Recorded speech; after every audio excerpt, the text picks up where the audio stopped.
And first, some developing news on another Trump case that just broke just a bit ago. A federal judge in Florida indefinitely postponed Donald Trump's classified documents case, and that could be in the former president's favor in a big way, because the longer it gets pushed back, the more likely this hush money trial that we're about to talk about could be Trump's only criminal trial before Election Day, which brings us to what happened today in New York, where we heard from the woman at the center of all of it, Stormy Daniels, the former adult film star who alleges she had an affair with the former president.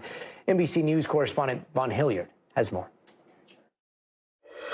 Gadi, you could say that this was 18 years in the making, potentially. 2006 was the celebrity golf tournament in Lake Tahoe, which Stormy Daniels, here today in front of this jury, alleged that she, instead of going to dinner like Donald Trump had suggested the two were going to do that night, she instead met him at his hotel room. And that is where she told the jury today they had a sexual encounter. But not just that. It was not just a one-night stand, she said. Instead, they talked repeatedly in the weeks that followed after that 2006 interaction. She even met up with him in Hollywood and at a Trump event in Los Angeles. And then in 2007, she said that she was invited by him to Trump Tower, where he dangled the prospect of her potentially appearing on The Apprentice. She said that once it became clear, Donald Trump on a phone call said that she would not be allowed to be on The Apprentice because others put a stop to that. She said that's when the two cut off communications.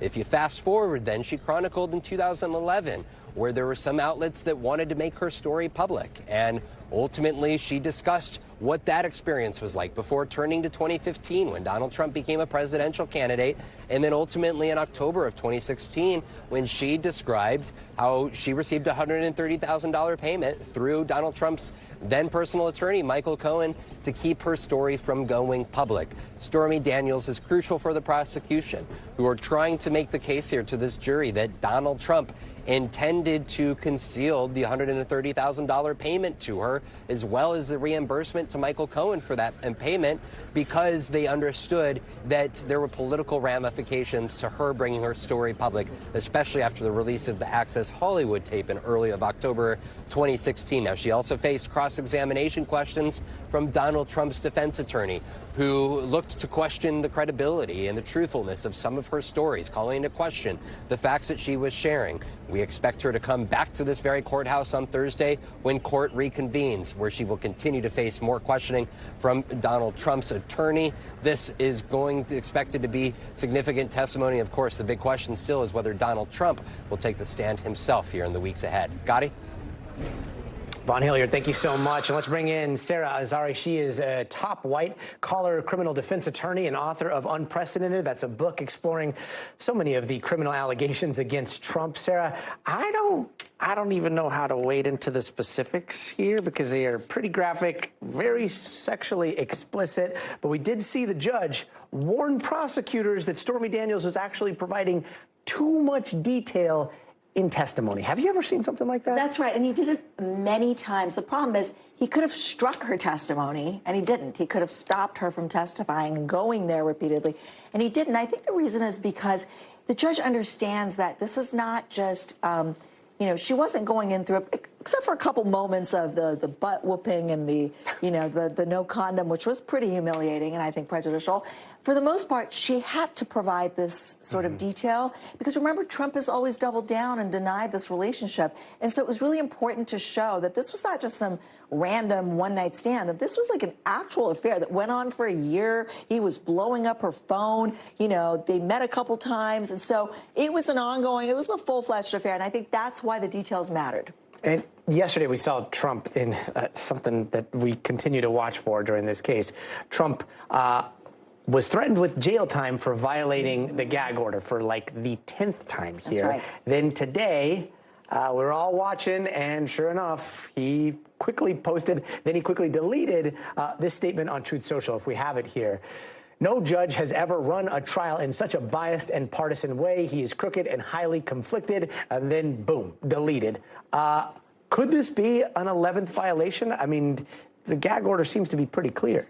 Yeah, it could be a violation of the gag order, and also he's just disparaging the judge. I mean, who does that? You know, and so I think obviously smart move to delete it, but if it was my client, Gadi, I mean, I think at the third violation, they would have been put in jail. I think Donald Trump knows that he can get away with this, that because of the political implications, this judge is not going to go as far as to jail him, and so he just keeps doing it and doing it. So he's abusing that that reality, unfortunately. It sounds like you are saying that he is playing chicken with the judge in his jail time. Exactly. Do you see that calculus? Do you see that he may want to go to jail just because it might get him support before the election? I don't put anything past Donald Trump. I mean, that could be a sort of a reverse psychology for his voters, you know, to victim. He loves to play victim. He loves to be the victim of political attacks and witch hunts, and this is clearly something that he's attacking this trial about. We also saw his lawyers go for a mistrial right after Stormy Daniels' testimony. What was that about? Yeah, so, you know, the idea that that Stormy went too far into really prejudicial information and testimony, I expected that motion because, frankly, in any trial, we utter objections and we bring motions, even if it's a no-go, because we know that we need to preserve the record for appeal. If Donald Trump is convicted, he's going to have to appeal his conviction. Without those motions and objections, he doesn't have a leg to stand on. So it was expected, but of course this judge is not going to grant him his trial because essentially it would mean that he made judicial errors himself. Who's going to reverse themselves? Right. Lisa, we appreciate you having us on. Fascinating, fascinating case. Good to be with you. Sure. Thank you. And right now, a tornado watch is in effect across several states in the Midwest, including major cities like Chicago, Springfield, and Indianapolis, putting millions at risk of some severe weather tonight. And there's already been a couple of tornadoes that have been reported in Michigan, one causing extensive damage to that FedEx building there. More than 30,000 people are currently without power. And this comes after a destructive 24 hours of tornado activity across the Great Plains, leaving entire neighborhoods looking like the scenes out of a disaster movie. Barnsdall, Oklahoma, saw some of the worst destruction, homes reduced to rubble there, at least one person killed. And just 20 miles north, firefighters had to rescue people trapped inside of a hotel in Oklahoma. The storm so intense that it sent these wooden planks flying through walls. Now, pay close attention to this next video that we're going to show you. You see people standing outside that hotel. Rain was hammering down last night. Then the moment the tornado sweeps through, you can literally see like a burst of light flash across the night sky before everything goes dark. People start running inside to safety. Take a listen. Holy in the middle of it right now. Yeah. Oh, man. That shit is crazy, man.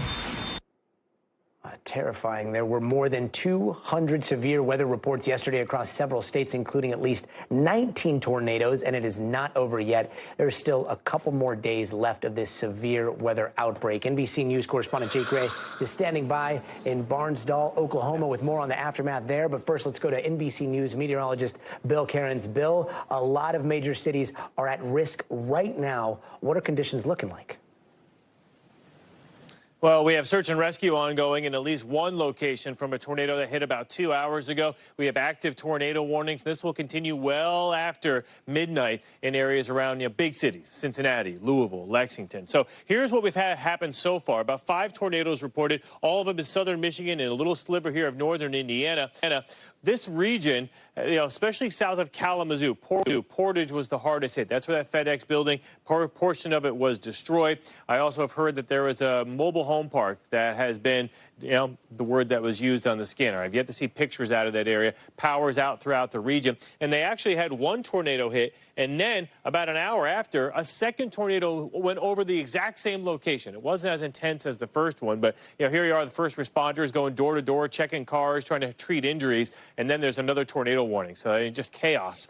Other areas of concern at this hour. So this was an active tornado warning near Battle Creek, Michigan. This is now a severe thunderstorm warning. So that storm has been downgraded. We have an active tornado warning with this cell cut out in an open area, one near Jefferson, Indiana, and that one it looks like is going to be getting a little bit stronger, all out by itself, a supercell. And this is the line that we're going to watch carefully. So there's Indianapolis. You're safe. Storms are over for you.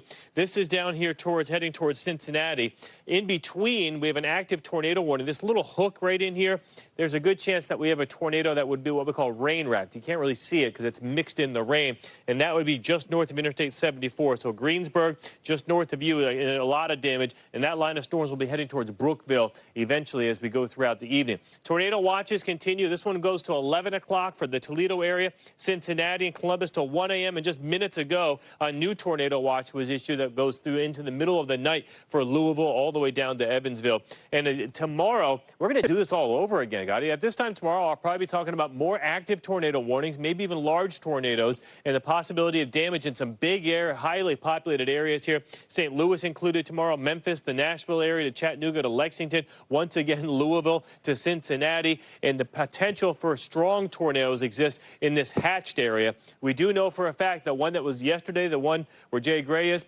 over 170 mile-per-hour winds with that one. We haven't had any that strong today, but tomorrow there's at least the possibility of another strong one. Bill, I mean, the thing that seems particularly cruel here is that some of these cities are getting hit twice, right?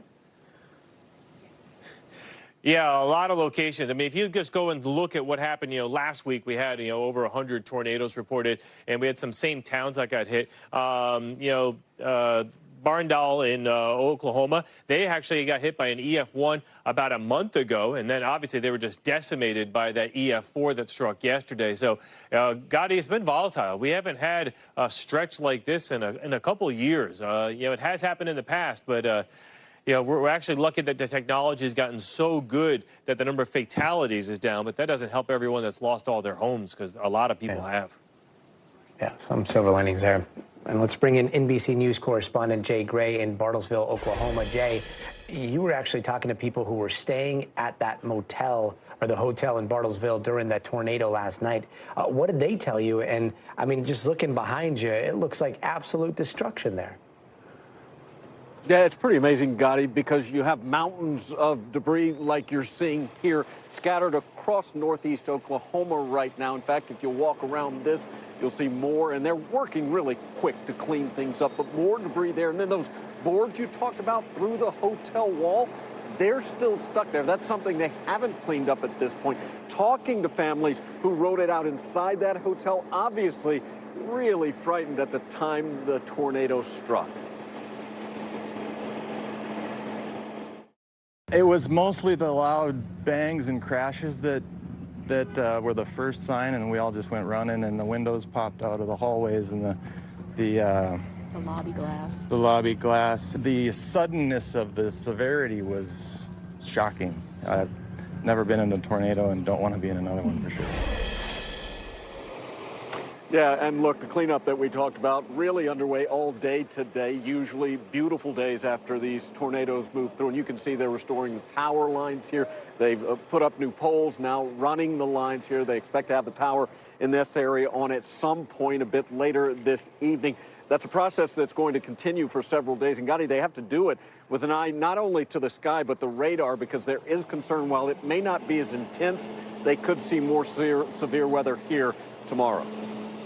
Jay, I cannot get enough. I mean, your photographer is doing incredible work out there. Can we see that hotel once again? I've never seen anything like it. It looks like the side of the hotel wall is almost like a pin cushion, and the pins are 2x4s, yeah, right? It's amazing. It really is. Yeah, Alan Gillum behind the camera here, and give you a look again at just 2x4s driven through the wall of this hotel. Talk to the folks inside the hotel. They say, thankfully, that's a stairwell, so it really didn't put anyone in extreme danger. Everyone inside was hunkered down inside a laundry room, most inside a closet within that laundry room. About 60 people there and taking shelter.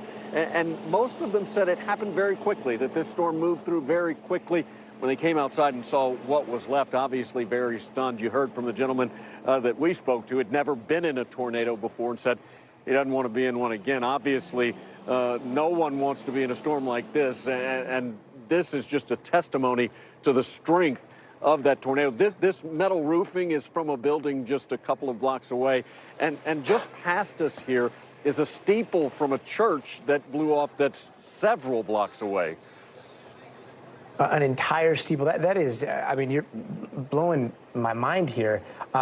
And then you got to think of the people that are going to be in round two, the path of this storm again, right? How are people going to stay safe when there's that amount of debris on the ground and you've got more storms rolling through? No, you can't, because all of this could become airborne if we see some more severe winds. That's very dangerous, obviously. That's why they're working so quickly to try and clear up what they can, get ready for another round of storms. And even if they're not as severe, you've got areas where the roofs have been ripped away, walls have been knocked down, and so you're going to see rain pouring into those areas as well. Places where people obviously can't live right now, and especially when you talk about Barnsdall, where they are dealing with this for the second time in 5 weeks. We know that 60 to 70 of the homes there are gone. We know that across this little section of Oklahoma, as many as 350 homes have been damaged by the storm. So a lot to work through, not a lot of time to do it immediately. They'll be cleaning up again after the storms pass through tomorrow. Wow. Jay Gray with such a powerful testament to what Mother Nature can do. Jay, thank you. And don't go anywhere. We are just getting started. Up next, Israeli forces take the Rafah border crossing just a day after Hamas said yes to a ceasefire proposal. So what is this going to mean for the war in the Middle East? We've got the latest from NBC's Richard Engel. Plus, TikTok strikes back. The Chinese parent company behind the social media sensation is fighting in order to sell in a case that might just end up in front of the Supreme Court. And later this hour, how federal agents are taking on wildlife trafficking, specifically coral trafficking. Apparently, it's $1 billion industry, but what happens to those coral animals when they're confiscated? NBC's Marissa Parra explains in tonight's edition of Stay Wild. They don't have eyeballs, they're not fluffy and cute, but they're so incredibly important to our ecosystem, and they're beautiful to look at. Hey there, welcome back. Let's take a quick look around the world. A gigantic tree fell down across one of Malaysia's busiest roads during heavy traffic, killing one man there and damaging over 15 cars. You can see how massive that tree was. Now, this happened in the capital of Kuala Lumpur. Branches from the tree even fell over the monorail line above the road, delaying train routes. And remember that Australian woman who was arrested for killing her ex-husband's relatives by feeding them poisonous mushrooms? Well, yeah, today, Erin Patterson pled not guilty to 3 counts of murder and 5 counts of attempted murder because of some previous incidents. Her trial starts in the end of this month. Meanwhile, Ukrainian intelligence says they foiled an assassination attempt on President Volodymyr Zelensky. They claimed that a Russian spy agency is behind the plot, and they recruited 2 Ukrainian state guards to try to carry it out way before the war even started in Ukraine. The 2 guards were arrested for suspicion of treason. And speaking of Russia, President Vladimir Putin was just sworn in for his 5th term as the country's leader during a ceremony at the Kremlin. Putin won a pretty uncontested election back in March, and he is on track to beating Russia's longest-serving leader, Joseph Stalin. And just one day after Hamas announced that it had accepted a ceasefire proposal, Israeli tanks entered Rafah. This is an operation Israeli authorities have been talking about for weeks now, and Israel's military is saying that they have seized control of the Gaza side of the Rafah border crossing, closing a crucial humanitarian aid corridor. Israel is saying that the operation is very limited, but allies like Egypt are warning the country to show restraint or a ceasefire deal could be threatened. NBC's Richard Engel has more. The Israeli military today said the only language Hamas understands is force. And all day, Israel shelled the southern city of Rafah. Israeli tanks rumbled in, trampling over Palestinian signs. Taking over a border crossing with Egypt, it says Hamas uses for terrorist purposes, but also stopping the flow of aid. The White House says the operation is limited, not Israel's long-anticipated major offensive, which President Biden opposes because the city is packed with more than 1 million civilians ordered by Israel to come here for their safety. Israel's defense minister says the operation is designed to pressure Hamas to free its hostages, but that Israel is also prepared to make concessions to bring them back. as we're learning more about Hamas's counteroffer, claiming it will free all hostages in stages in exchange for releasing Palestinian prisoners of Hamas's choosing and a full Israeli withdrawal from Gaza. Israel says the proposal doesn't meet its security needs. Prime Minister Benjamin Netanyahu dispatched a negotiating team to Cairo to discuss the proposal. But today, he sounded dismissive, calling the offer an attempt to sabotage the Rafah operation, which he said is vital to destroying Hamas. In Rafah today, our crew filmed at one of the only remaining hospitals, where Mohammed Abu Amra cries for his 9 sisters, brothers, and niece, all killed in an Israeli strike today. He's racked with guilt. He invited them to stay in his home because it's further away from Israel's new positions. Then he says, for reasons he doesn't understand, Israel bombed his house. No one is left, he cries. It's just me, and the rest are here. The CIA director is in Cairo, along with negotiators from Israel and Hamas. The Israeli military says it will intensify its operations in Rafah unless there's a deal. And tonight, Arizona State University says it's investigating a faculty member after a viral video showed him confronting a woman wearing a hijab at a pro-Israel rally near the university.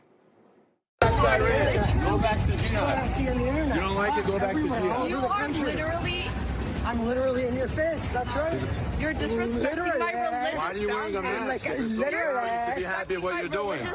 What does this have to do with religion? You're spewing hate. What does this have to do with religion? Get the no. Out of here. Yeah, who invited you here? Go back to jihad. Go. Now, there's a lot we don't know about what happened right before or after that video, but that video is going viral. And the man that we're talking about is the one in the blue shirt, Jonathan Udelman, who is listed on ASU's website as a postdoctoral research scholar. The school says he has been put on leave pending an investigation. And NBC News correspondent Dana Griffin joins us. Dana, so we're only seeing about 30 seconds of that confrontation. Can you set the story for us? What do we know happened for sure here? Yeah, and there's not a lot of information. That's why the school is investigating. So this happened Sunday. This was at a pro-Israel rally. And sometime during that rally, you can kind of see the two of them are kind of pushed off to the side. You see dozens of people in the background. There's this altercation where you hear the expletives. You hear the mention of go back to jihad. This is a woman who's wearing sunglasses and she's got on a hijab. Unclear if she's a student, but obviously it's causing concern because many people look at this, and once you realize who the guy is, this professor who's been identified as Jonathan Udelman, many are wondering why take it this far, especially being a faculty member at this university. Again, we don't know what led up to it, but it's pretty tense. At one moment, she's like backed into that tree, and it looks like she's trying her best to get away. Her hands are up. She's walking away while they are still jeering at her, and for a lot of people, it's quite disturbing. Have we heard from Udelman or the girl in the hijab? So she has not been publicly identified. Unclear if she's a student. We have reached out to him. I called and emailed him. He hasn't returned our request for comment. But KNPX, the local NBC affiliate there, actually interviewed him moments before that altercation. Listen to what he told them. I'm myself faculty. It was important to come out and make a statement for the community. We see what's going on all across the country. Campuses being taken over by supporters of terrorism, Jewish students being intimidated. That was before, right before. That was before. And to be clear, it's unclear exactly how long before, but the station went there to cover the protest. Interviewed him. He said he wanted to make a statement and then also commented on the campus protests that are happening across the country. And he says that some of these people are here that support terrorism. So he obviously was here for the pro-Israel side, and somehow there was an altercation. Arizona State University is now investigating. They released a statement. They said that they are aware of the allegations against Jonathan Udelman and is investigating. Dr. Udelman is on leave and will remain so pending the outcome of this investigation. As you mentioned, he's a postdoctoral researcher at the university. He also teaches a few classes there. So we hope to find more once they complete their investigation. Dana, we're looking forward to that. Thank you. Thank you.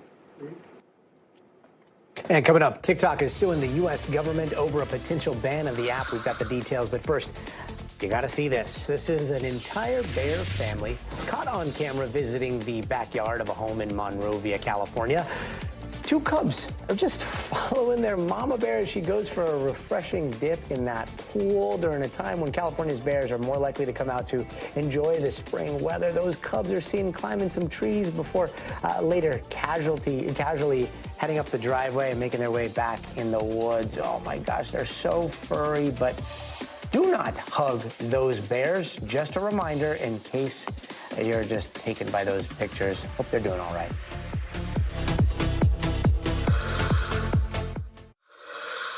Hey, welcome back. TikTok is suing so its owners don't have to sell. More on that in just a moment. But first, here are some of the other headlines we're watching tonight. The U.S. Army is investigating whether a soldier being held in Russia was actually lured there. Sergeant Gordon Black is detained in Russia on theft charges after he traveled to the country on non-official business. Black was stationed in South Korea and was supposed to be traveling back to the States. He didn't have Defense Department clearance to visit Russia at the time. And the Boy Scouts of America is changing its name to Scouting America. They say it's an effort to be more inclusive, and it comes as the 114-year-old group is coming out of a bankruptcy after a string of sexual abuse claims.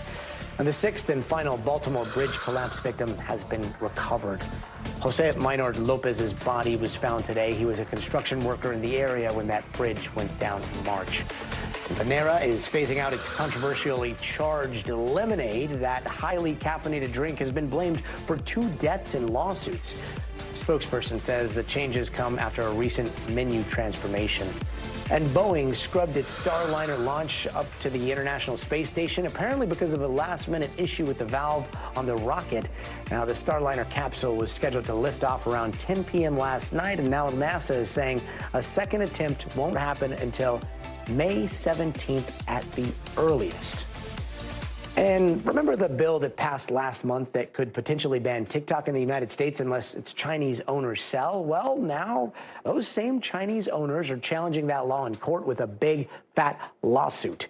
The social media company says the potential ban violates users' First Amendment. So do they have a case? NBC's Savannah Sellers takes a look.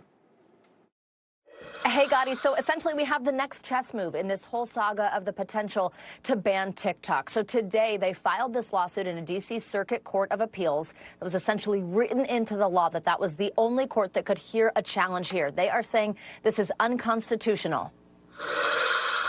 Calling a ban so obviously unconstitutional, today TikTok sued the U.S. government, trying to undo the legislation signed into law last month that would force its Chinese parent company to sell within a year or see it banned. TikTok and ByteDance arguing the law disregards less extreme alternatives and is simply not possible, not commercially, not technologically, not legally. Adding the law will force a shutdown of TikTok by January 19th, 2025, silencing the 170 million Americans who use the platform. Do you think there's a chance here that TikTok successfully challenges this?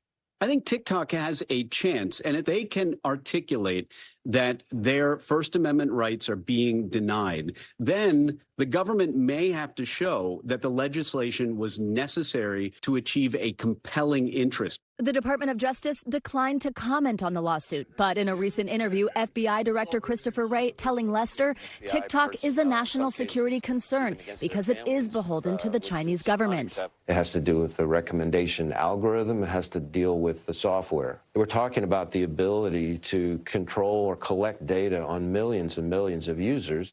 TikTok arguing unspecified national security concerns are not enough of a reason to restrict free speech and has previously denied it provides American user data to China. The TikTok finally fires back. Some of the app's users today celebrating the lawsuit. They feel like they have a case. A case in which TikTok says it is being unfairly singled out and is ready to prove as much in court. So where does this go from here? Well, there is a good chance that the U.S. government will file a motion to dismiss. But should this move forward, and there's a good chance that it does, this could be months of arguments before we actually get a decision. Then whoever were to lose this, whether that's the government or TikTok, most likely they appeal this. That would go to the Supreme Court. So a timeline here still very much in question. Gadi? We will wait and see. Savannah, thank you. Now, the CDC says adding fluoride to public drinking water was one of the most important advances in public health of the 20th century. But now it seems like it's becoming one of the latest fronts in the culture wars. NBC's Aaron McLaughlin has that story. Scrub, ready? Abby Udi Smith is extra careful about brushing her son Teddy's teeth, now that her local tap water no longer contains fluoride. After community members in Union County, North Carolina, came forward to express concerns, the county commission voted 3-2 to remove it. I didn't even know that there was a fight against fluoride. Teddy, are you ready to come back? She's now scrambling to figure out what to do next for her 2 small children. We're going to have to talk about possibly supplementing. Dentist Meg Lockery is alarmed. She says fluoride, a naturally occurring mineral, should be added to public water to help develop strong teeth, especially for small children and those without access to a dentist. Toothpaste with fluoride, she says, is not enough because the fluoride needs to be ingested. We know that fluoride works. All the journal articles have shown that there's a 25% reduction in children and adult decay for people that are in community fluoridated water. Despite being the norm for decades in local debates, the nationwide fight over fluoride in water is reaching new heights in the wake of COVID and the anti-vax movement, pitting dentists like Lockery I hope you consider leaving the fluoride in the water for the most vulnerable of our population. against activists. How long can our society bear the cost of knowingly lowering our population's IQ? In Union County, the debate erupted when officials prepared to open a new water treatment plant. The local chair of the right-wing political group Moms for Liberty pointed to a controversial 2019 Canadian study that showed slightly lower IQ scores in children whose mothers had higher levels of fluoride exposure during pregnancy, though the study's author acknowledges more research is needed. Fluoride is actually the one substance that we add to our water that's not meant to address the quality of the water. County Commissioner Brian Helms voted to remove fluoride. By putting a substance that's meant for, a medicinal type benefit into our water, it brings up a significant question about consent. Major health organizations, including the CDC, the American Dental Association, and the American Academy of Pediatrics, support fluoride in drinking water, but it's been rejected by dozens of communities throughout the U.S. in recent years, with activists determined to press further. The public is starting to become more aware and less blindly trusting of authorities. So is your goal to remove fluoride from public water sources nationwide? Absolutely. Yes. Leaving parents like Abby Udi Smith increasingly worried about the long-term impact of her tap water. It definitely will mean more avid teeth brushing and just keeping up on dentist appointments. Erin McLaughlin, NBC News, Union County, North Carolina. Erin, thank you. And still to come, when you are in a hurry, self-checkout sometimes can get you out of a store very fast. But in California, those lanes might start closing down soon. We're going to explain, so stay tuned. Hello, welcome back. We are breaking down the history of rap battles in just a minute, but first, here are some of the stories that are happening out west that we're following right now. In East Hollywood, a trespasser was shot and killed by a security guard at an LA metro station. Now, police say the situation escalated quickly after the guard was stabbed and had to use his pepper spray. Officials are still investigating. And it looks like Colorado's plan to ban certain firearms hit a roadblock in the state Senate today. State Senator Julie Gonzalez decided to put it on hold for now, saying they need more time to talk the plan through. It did pass the state house after facing some tough opposition. And check out this blaze in Oakland today. A 3-alarm fire ripped through an apartment building and a house there. You can see the flames and the smoke coming out of all corners of these buildings. Officials say, luckily, no one was hurt. And a proposed bill in California could force stores to roll back on self-checkout lanes in this effort to curb theft. And some retailers are already removing the machines altogether. NBC's senior business correspondent Christine Romans has that story.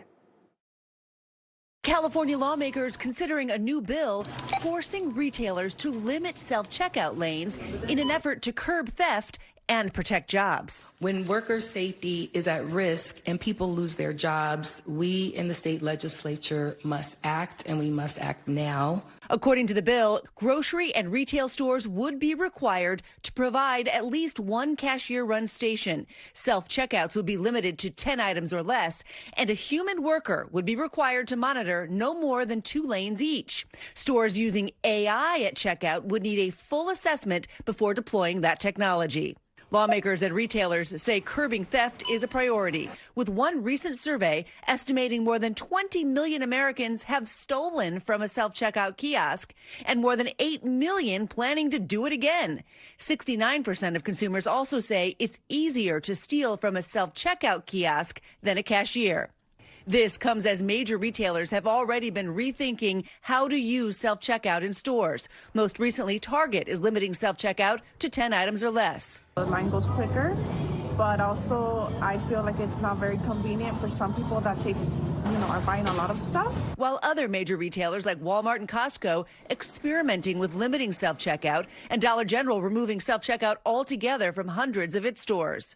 The question is whether forcing people to a certain kind of checkout, whether that resolves the issue, and I don't think it's going to be a global solution.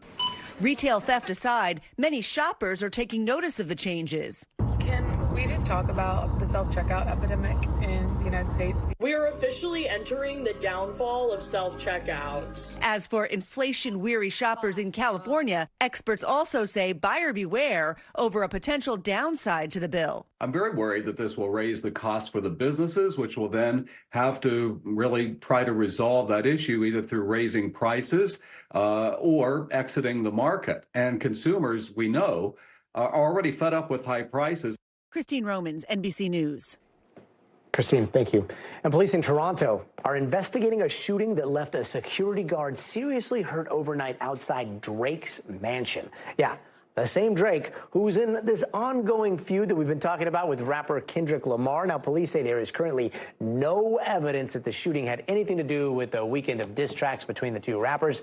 And a rep for Drake tells NBC News that the rapper was not hurt. Now, we still don't know if he was even home at the time of that shooting, but NBC News correspondent Emily Akeda has all the details.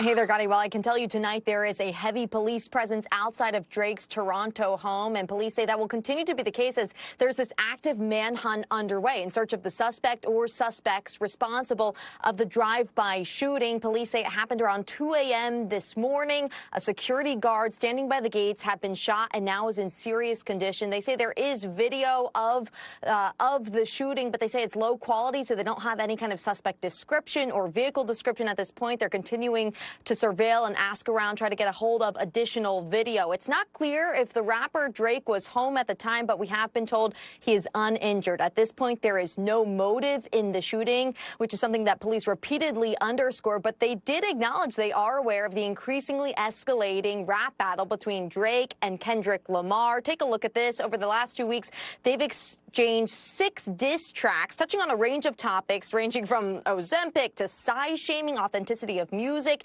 and they appear to have grown increasingly personal and serious. Kendrick Lamar accusing Drake of being a pedophile, Drake accusing Kendrick Lamar of being abusive. One of Kendrick Lamar's latest tracks comes with a video on YouTube that the backdrop of that video is actually an aerial view of Drake's Toronto home, the home that is now the scene of a shooting. We've reached out to both of their reps and have not heard back for comment. Time for the future of everything. In Chicago, the future of automation is on display this week. Robotics are being integrated into everything from factory floors to our very kitchens. And Charlie Wojcicki, from NBC's Chicago, takes a look at the latest advancements in all things robot. Be it building a circuit board or building your next burger, chances are a robot will be involved in the process. Here at McCormick Place, the latest in robotics are on display at the biennial show of the American Association of Automation, better known as A3. The buzzword this year is artificial intelligence, or AI. Well, AI is making the machine smarter. This robot uses cameras to see what it's doing and make changes on the fly. AI can adapt to those situations and find the part wherever it is, and even understand it if it's upside down or the wrong way, and be able to reorient it to make it correct. The newest generation of robots are what they call collaborative robots. These don't stand alone by themselves. Instead, they work alongside workers on the shop floor. And they have sensors on board to make sure they don't run into anybody. That makes them a lot safer and a lot easier to integrate into a workplace. Are those my peanuts? Thank you very much. And this is collaboration taken to the extreme. Frank Epping is playing with a robotic drummer. you have to do a good timing, you know. We know exactly when they're coming and moving away and everything, but I'm not scared of them because, you know, I know when they collapse into me, they will stop. That's pretty cool. Okay, start. And you can choose, you know, what you feel here. And when it comes to cool, few robots can top Moody. The AI recommend you this cocktail. A robot bartender that uses AI to suggest what drink you might like. This is only for you. Very good. Very refreshing. Just a taste of what an estimated 30 to 40,000 visitors will see at A3 2024 this week. At McCormick Place, Charlie Wojciechowski, NBC 5 News. And wildlife trafficking has become a very big deal. It is a billion-dollar industry, and it's impacting animals across the globe, including coral. Yes, coral is a living animal. So when federal agents confiscate coral that has been illegally trafficked, they need to find new homes for them as soon as possible. And that's where places like the Georgia Aquarium come in. NBC's Marissa Parra got an inside look. Beyond the famous floor-to-ceiling exhibits at the Georgia Aquarium, the largest in the U.S., is a years-long rescue for a tiny little species. This is all live coral in here. Coral's an animal.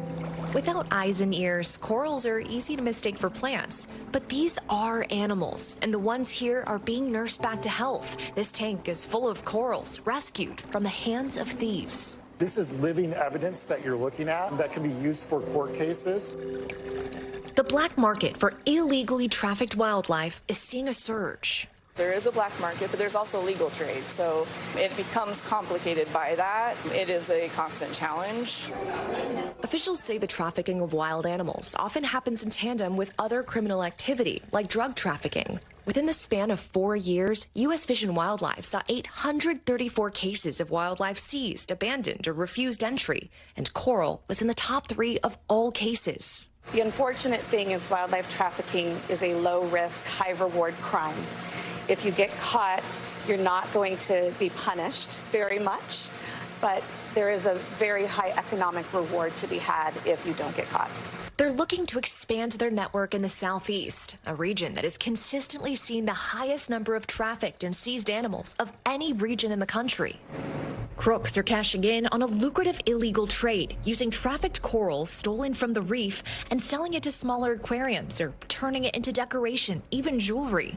Stopping these trades in their tracks is why the Wildlife Confiscations Network was founded.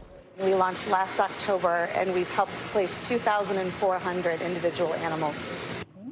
30% of those animals have been corals, an animal already fighting to survive warming waters. A 4th global coral bleaching event confirmed by NOAA just this year, threatening to kill even more reefs beyond repair. They have enough working against them. The last thing they need is to be plucked from the wild illegally. As they fight for steeper penalties for wildlife crime, the smaller battle is being fought right here. We've provided a home for hundreds of these protected species in our exhibits where millions of guests can see them in a live coral habitat. The Georgia Aquarium is one of many partners who take in the trafficked animals, be it rays or coral, that would otherwise have no hope of survival. A lot of these came in, they were completely white and have since regained much of that coloration. With healthy conditions, the corals can recover. Aquarius curators like Steve Harder devote every minute to bringing these corals back to health in the way you're used to seeing them, full of color and teeming with life. I love taking these corals and creating displays and using them as paint on the canvas. These corals provide that living artwork. His hope is that his inspired creations inspire more people, big and small. Wow, Marissa Parra joins us now. Marissa, inspiring for sure, but also what happens next? Those corals are brought back to life. They get their colors. Are they released back into the wild? How does it work? Well, with these corals, the problem is that's a very difficult thing. You know, they have to be nursed back to health. And so a lot of times it's impossible to release these wild animals. And it depends on the situation, of course. It depends on the specific situation with that specific animal. But I will say I learned so much about all of the work that goes into this. And I do want to quickly talk about this network as a whole, because obviously we spend so much time talking about the Georgia Aquarium, specifically looking at corals. But this network is a nationwide effort this is in coordination with other zoos around the country, including the Los Angeles Zoo. There's all kinds of animals. We mentioned the rays also at the Georgia Aquarium, but there's animals like tortoises that get rescued. And so we thought it was really interesting to focus on a micro level on the Georgia Aquarium, especially because looking at how much trafficking there is in the Southeast region, specifically Gadi. So as we mentioned, they're looking to expand the Southeast region, and that is part of why we embedded with the Georgia Aquarium, because they are going to have a much larger role in that in the future. Yeah, wild to see that map. You'd think that Florida or places that had a coast, but so far inland in the United States, it was really weird. I got to ask, look, I'm one of those guys that was watching this and was like, coral?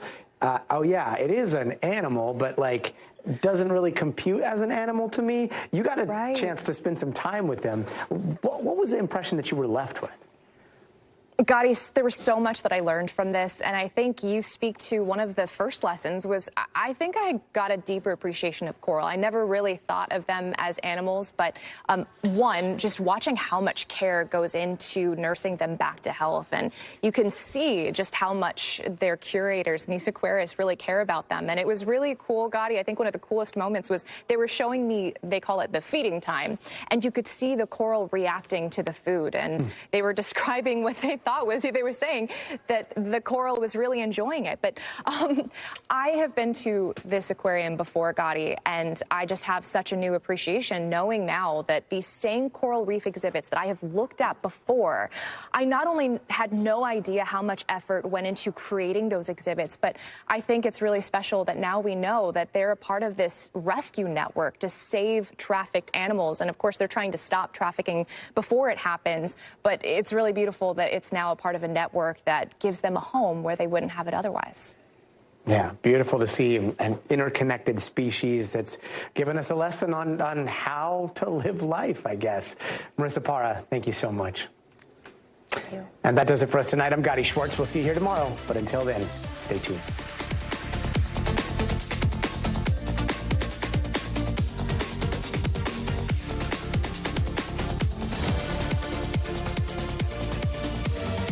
Thanks for watching. Stay updated about breaking news and top stories on the NBC News app or follow us on social media.